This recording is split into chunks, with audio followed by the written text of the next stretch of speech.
Welcome to the Redemption Church podcast. The audio you're about to hear is a recording from a sermon given at Redemption Church in the Twin Cities, Minnesota. If you'd like to join us for a service or learn about our church, you can find more information at redemptiontc.com. We hope this sermon is an encouragement to you and helps you to know and follow Jesus. All right, good morning, Redemption. We are continuing this series called The Anointed King through Ruth, 1st and 2nd Samuel, and we find ourselves in the middle of 1st Samuel, several chapters we're going to be flying through this morning, and we're going to be reminded that all of us have hopes and dreams for our lives that can easily become an agenda or an ultimatum when those hopes and dreams are threatened by inevitable heartache or suffering that comes into our lives. So all of us picture our life going a certain way, and when our life doesn't go our way, we are left with a choice. Will we trust God, or will we hold on to our own agenda and resent Him or others? And so here's what we're going to see. We're going to see that trusting God means embracing His plan over our agenda. And then what we're going to see in the text specifically is we're going to see two positive examples of what it looks like to trust in God and one really negative example of what it looks like to resist God. And so first of all, we're going to see this positive example in the life of Jonathan. And Jonathan, if you'll remember, is King Saul's son. And the positive example we're going to see in him is a person who is submitting to God's plan. So a positive way to trust God is to submit to His plan. So we're in 1 Samuel chapter 18, and we're looking at verses 1 through 5. As soon as he had finished speaking to Saul, the soul of Jonathan was knit to the soul of David, and Jonathan loved him as his own soul. And Saul took him that day and would not let him return to his father's house. Then Jonathan made a covenant with David because he loved him as his own soul. And Jonathan stripped himself of the robe that was on him and gave it to David, and his armor, and even his sword and his bow and his belt. And David went out and was successful wherever Saul sent him, so that Saul set him over the men of war. And this was good in the sight of all the people, and also in the sight of Saul's servants. Okay, so what happened just before this text was the story of David and Goliath. And David has literally walked into Saul's presence holding the head of Goliath. This is a high point in his life.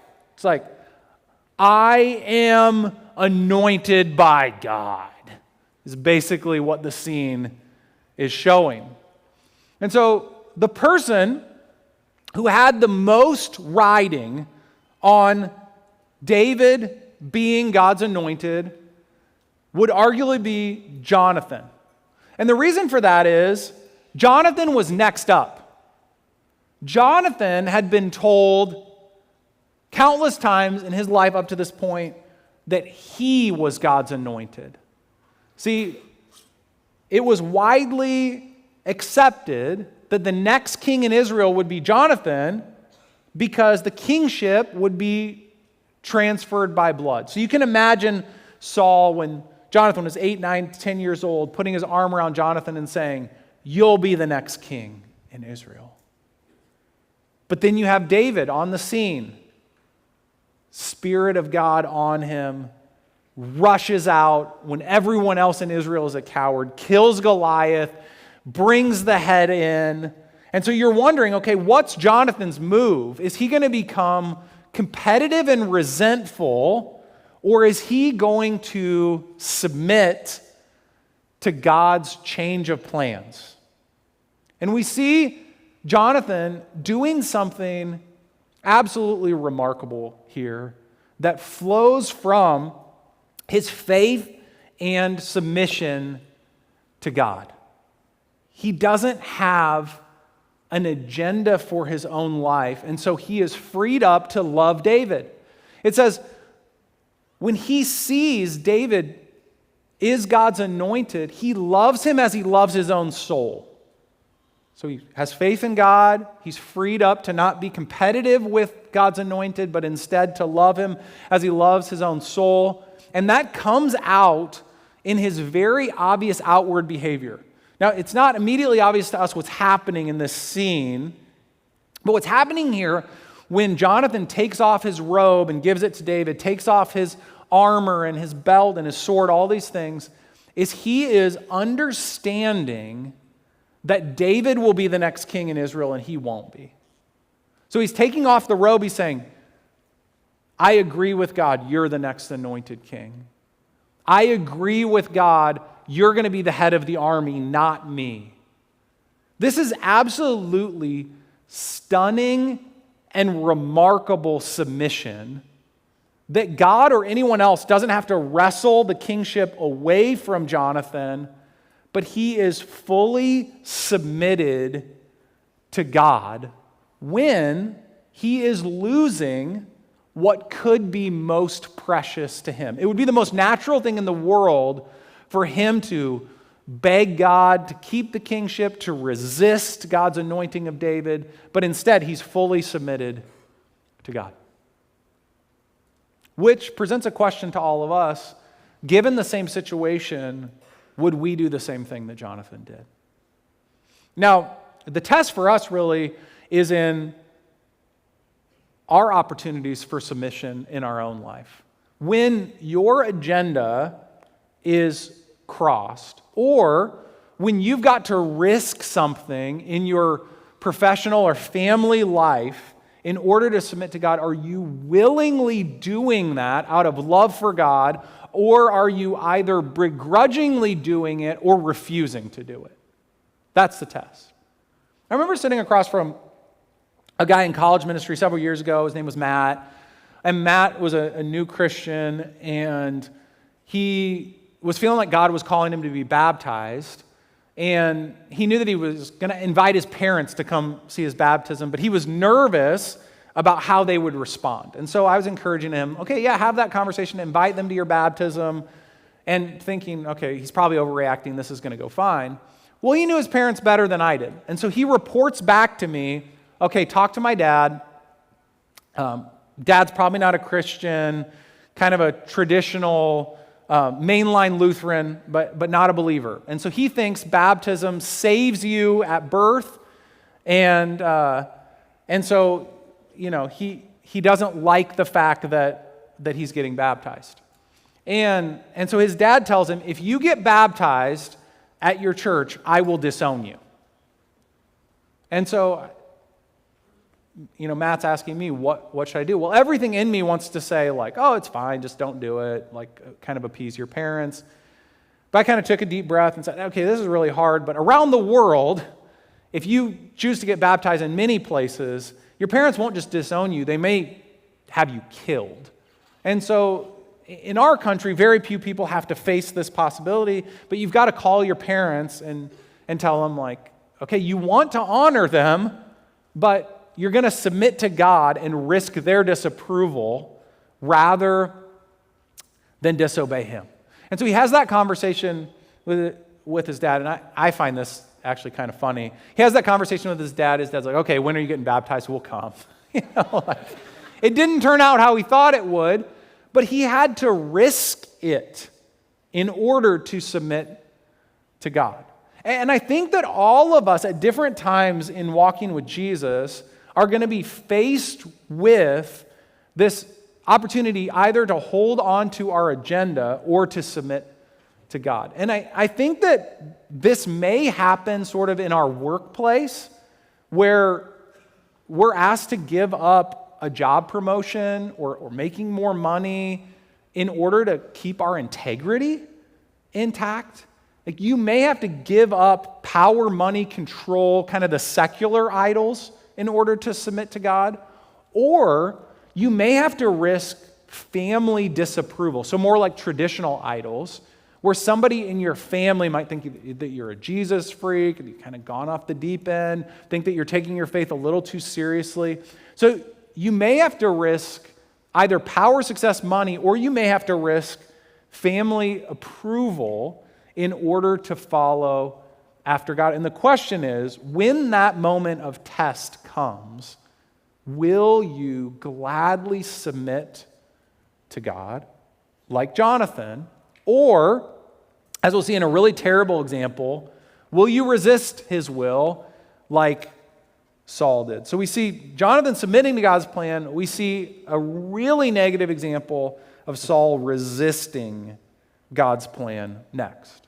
Okay, so you had the same event, David carrying the head of Goliath in. Obviously, he's God's anointed. Obviously, God's hand is on him.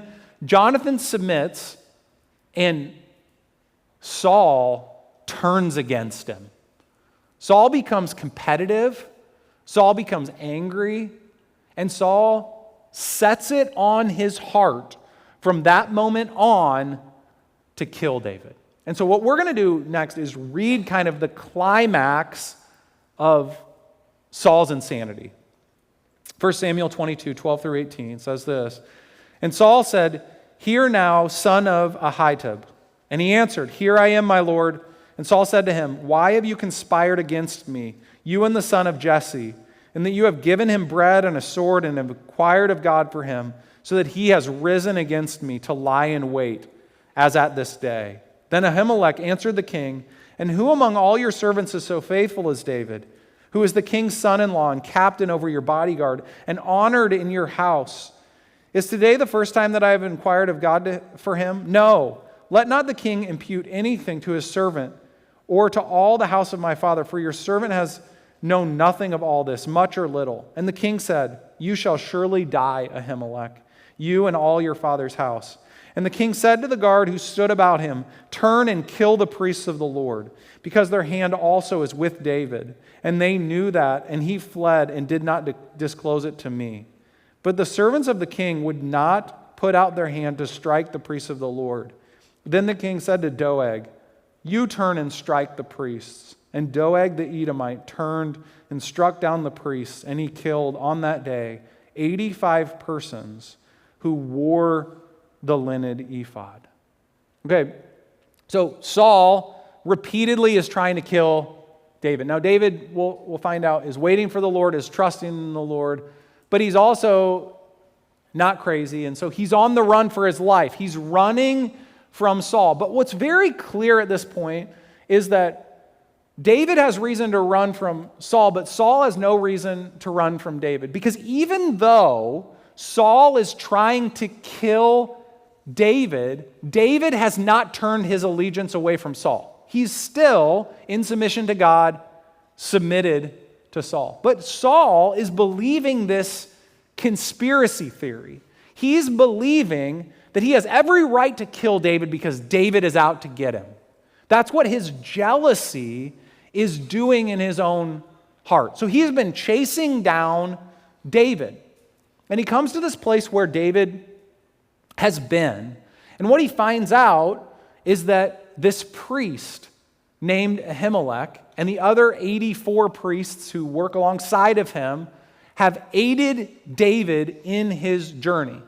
So David has gone through their town, and they gave him bread to eat, and they gave him a sword, and they prayed for him and inquired of God for him, believing, as Ahimelech says here, that David is a faithful servant of Saul, that God's hand is on David, and so they believe they are aiding both Saul and the Lord. But Saul is in such a place of rebellion that he wants none of it. He has none of it. He's so filled with jealousy and rage and anger that he hears this story from Ahimelech. He doesn't believe any of it, and he says, "Okay, servants, kill all the priests." And this is how much Saul has lost his mind. Even his most trusted right-hand men refuse to do it. They're like, this is obviously crazy and wrong, and you're believing a conspiracy theory. We are not going to kill God's anointed priests. And yet there's one guy who will do it. Never name your kid Doeg. It's just a terrible name.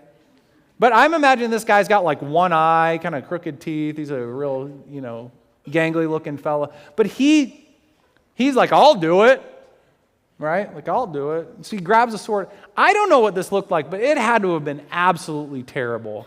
For one guy to kill 85 people, like how long does that take? If I were one of these priests, I would have wanted to be number one. Can you imagine being number 85 in this lineup, like just watching person after person after person after person after person get killed?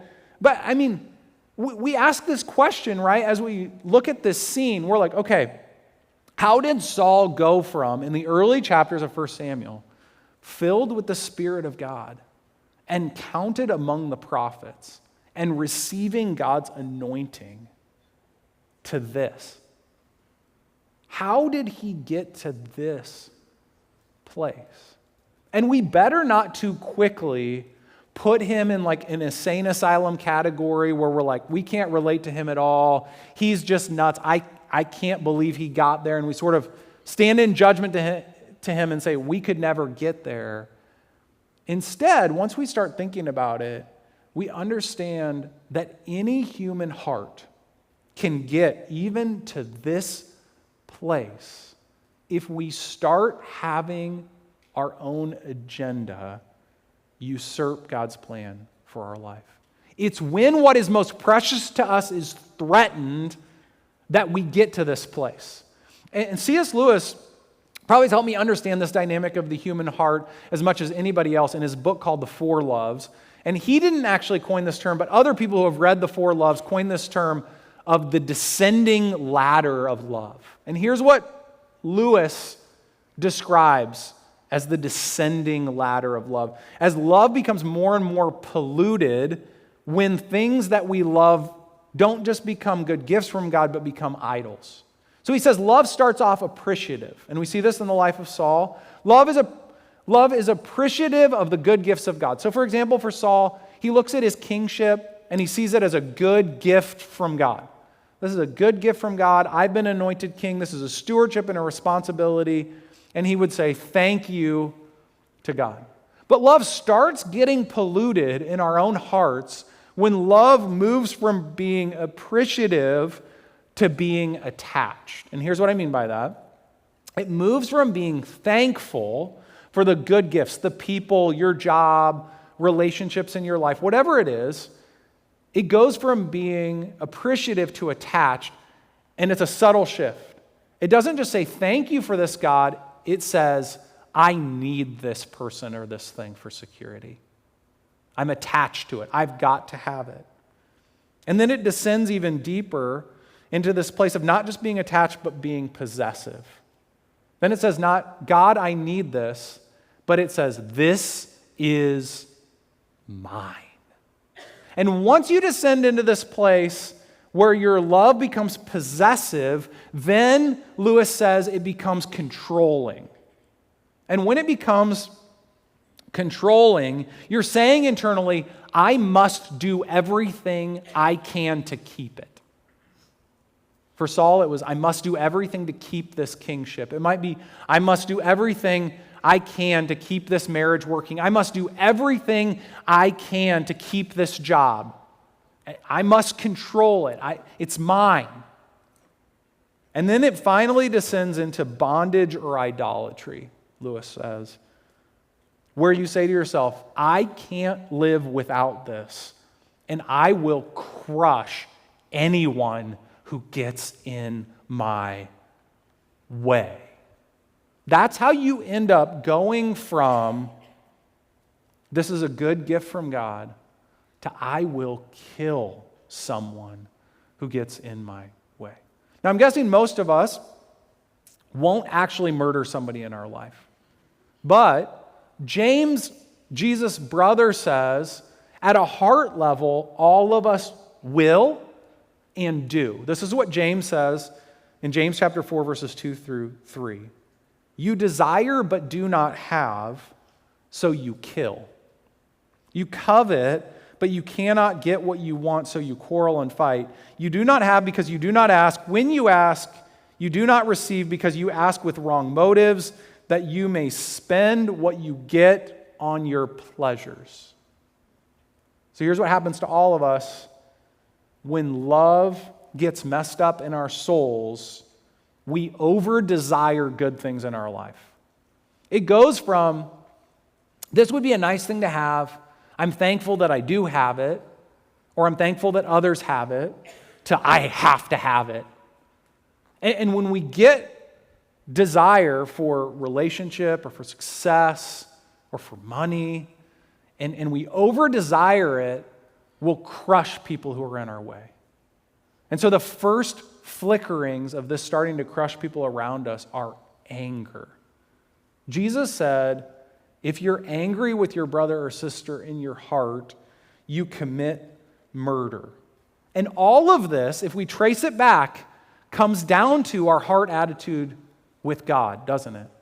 It's not really about that person. It's not really about that money. It's not really about the power. It's not really about the thing. It's not really about the relationship with God. It's about your heart. Are you submitted to God and what He has given to you, or are you resisting Him, pushing against Him, wanting, desiring, demanding? Because you could descend all the way into this place that Saul got to if that goes unchecked. It's possible that you're submitting to God's plan. It's possible that you're resisting God's plan. But what all of us are called to do is what David did, and that was to wait for God's plan. This is remarkable. Verses 17 through 25. So keep in mind, David is on the run from Saul, who is trying to kill him for years. David is patiently waiting for God to exalt him to position of king, even though he's already been anointed king. And so we pick up the story where once again, David refuses to take things into his own hands. Chapter 26, verses 17 through 25. Saul recognized David's voice and said, "Is this your voice, my son David?" And David said, "It is my voice, my Lord, O king." And he said, "Why does my Lord pursue after his servant? For what have I done? What evil is on my hands? Now therefore, let my Lord the king hear the words of his servant. If it is the Lord who has stirred you up against me, may he accept an offering. But if it is men, may they be cursed before the Lord. For they have driven me out this day, that I should have no share in the heritage of the Lord, saying, go serve other gods.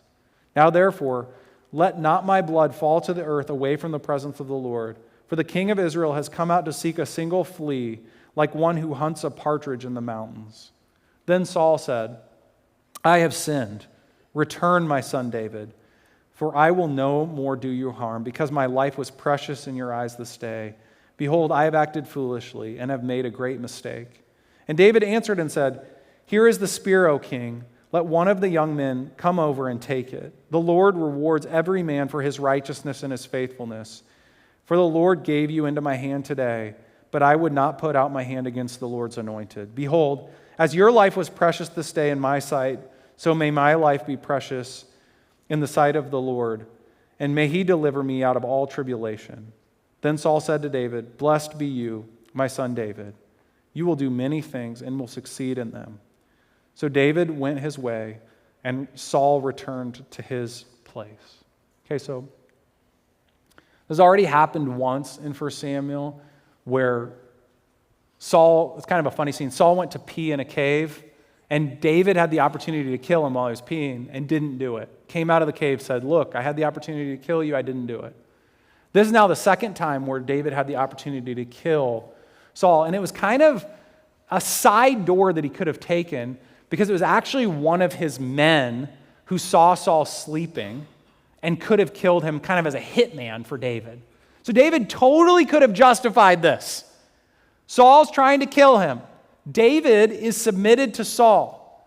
He's got a hitman on the ready, and David says no. And so this is the scene where David is confronting Saul, and you see, even in this place, David is so submitted to the will of God that he looks at Saul and calls him Lord and king. David is so submitted to waiting on God that he still considers Saul king, even though he has been anointed and Saul is in complete rebellion against God. He's waiting on the Lord. And Saul even has to recognize his own sin. He says, I have sinned. Return my son David, so I will no more do you harm, because my life was precious in your eyes this day. Behold, I have acted foolishly and made a great mistake. See, we think that waiting on the Lord is foolish and that we've got to take things into our own hands. But it turns out that David's posture of humility before Saul is what breaks Saul. He looks at it and he realizes, like, wait a second. These couple times you could have killed me. You had every right to kill me. And you didn't do it. And there's this contrast set up between the foolishness of Saul and the beauty of David's faith that even Saul has to recognize. Now here's a question. What motivates that in the heart of David? We see this beautiful statement from David that gives us the key. Starting verse 23, the Lord rewards every man for his righteousness and his faithfulness. For the Lord gave you into my hand today, and I would not put out my hand against the Lord's anointed. Now, what was the motivation? Behold, as your life was precious this day in my sight, so may my life be precious in the sight of the Lord, and may he deliver me out of all tribulation. See, what stayed intact in David's heart was this understanding of grace.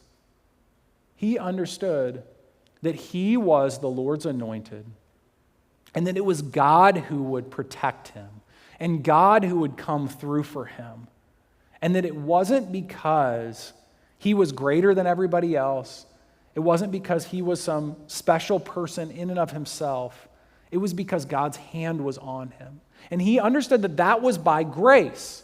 It wasn't because he did something amazing. It wasn't because he set himself apart. It was because God was displaying his power in David's meek, lowly life.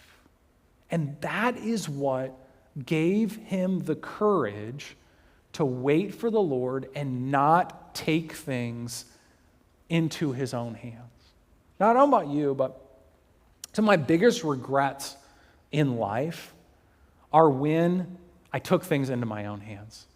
When I acted according to my own agenda, when I thought, oh, I got to speed this process up, or I got to make this kid obey, or I got to work this conflict out with my spouse.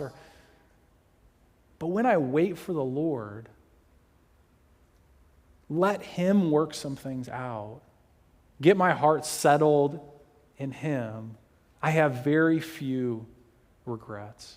I thought the perfect kind of Minnesota summer analogy for this, waiting on the Lord, is teaching my kids how to water ski, okay? So one of the basic things I've taught my kids, they water ski, is you got to just let the boat pull you up, right? So the natural instinct, if you've ever seen somebody first learning how to water ski, the natural instinct for people is to pull themselves up, which kind of defeats the purpose of having a boat, right? Like you keep your arms straight and you let the boat pull you up, because the only thing that makes water skiing possible is the power of the boat.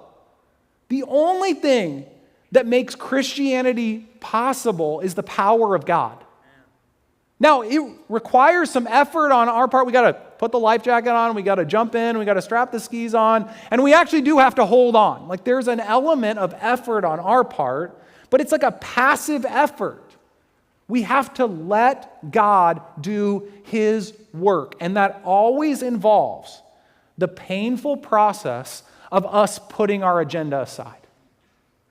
Now, how could we be so captivated by God's grace and so convinced of his love for us that we would actually do this? We remember that the Old Testament's ultimate purpose is to point us to Jesus. So I want you to think about Jesus with me and think about the way that Jesus embodies these qualities that we see in Jonathan and in David perfectly. how he submitted to God's plan, laid aside his agenda, waited for the Lord to the point of death, even death on a cross. Jesus in the garden said, "Not my will, but your will be done." And he was so in love with God and in love with you that on the cross, his love didn't descend at all. It stayed appreciative, so that he was able to say to you from the cross, "Father, forgive them. They know not what they do." See, we have an advantage over David. He waited for the Lord because of God's grace, but he was anticipating God's salvation and work through Jesus. We have the opportunity to look back on his work through Jesus. And we can look at that and we can understand that the love of God has good for us. That no matter what turns our life takes, that God is working it all for good. And this is super practical for all of us because all of us have highs and lows in life. And so when those painful moments come, our minds need to dart to Jesus. And we need to understand that the suffering and the pain that we're going through is not God ruining our life, it's God giving us our life. We can trust him because the God who created the stars died on the cross for us. And he did what he is calling us to do, so it must be the best path forward. Let's pray that we could be the type of people that submit in this way. Jesus, this really is remarkable, and it feels like a dance where it's not entirely passive, but it's not taking things into our own hands. But God, we all have hopes and dreams for our life that so easily turns into an agenda. And I ask that you would, as we look at Jesus, as we stare at Jesus, as we behold him, that our agenda would melt into submission, that our hastiness and anger would become waiting on you and trusting in you, and that we would do this not by our own power, our own might, but by the power of Jesus. Jesus, our first act of submission always has to be the understanding that we can't do this. And so would you empower us and strengthen us to submit to you, to take our hands off of our life, to let you be the Lord of our life. No matter what comes, God, would we praise you. In Jesus' name.